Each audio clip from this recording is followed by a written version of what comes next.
You how to edit your photographs so that you can see the difference in depth and like tone in your photograph when you are screen printing. There might be a few less steps if you just want in some like shapes and things like that without the actual depth. You can just do like a threshold or something like that, but this is for if you're wanting to use a photograph. So the first step you want to do is open your photograph in Photoshop and then image, adjustments, black and white. You can change any of these if you want, but for now I'm just going to leave it like this. Click OK, and then image, adjustments and levels.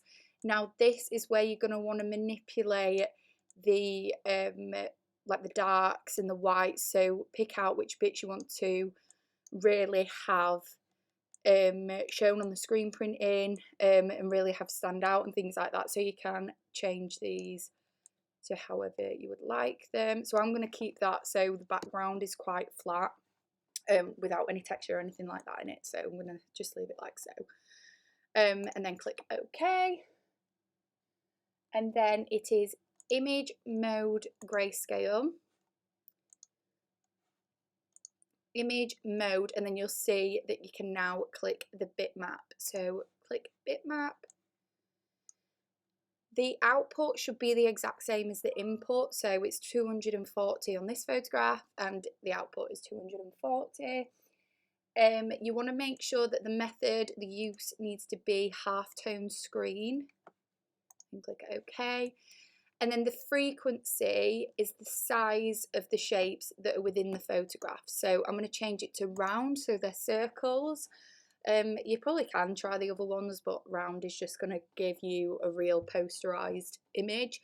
And then for the frequency, the higher the number, the smaller the dots, and the smaller the number, the larger the dots. Now, I did find when experimenting that the larger the dots were, the nicer the image came out, like it worked better. But you want to find that balance between it being a nice clear image and it looking like a pop art piece of work. Obviously if that's what you want, then that's fine, but you know, you want to just find a nice balance. Now for the last photograph I used, 63 was perfect, 75 was way too small, but when I have been experimenting with this one I found it needs to be even smaller, so it just depends. You can change it to inches and centimeters, just find one that works for you. So I'm going to try it for 35 and I'll see where I'm at with that. So you'll start to see it's a little bit more grainy there, and you just want to zoom in and see the circles. So this is looking fine for me, this is how I want it, but you can just go back on your history and change it to whatever you think works best for you. I wouldn't make it so the dots are completely tiny because I doubt that you'll get any depth. It's still going to come out as like a really flat image. So please make sure that you can see some form of like shapes and, you know, texture in there when you've done your halftone. Yeah, so then you just want to go File, Print, and then Scale to Fit Media. So then you'll see how it is on your piece of A4 paper. You can change it to mono.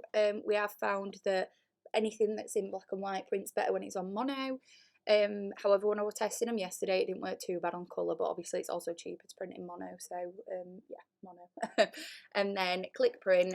You then just need to put your, well, we all know how to print, but just the tracing paper in and print onto that, and it works 10 times better than acetate.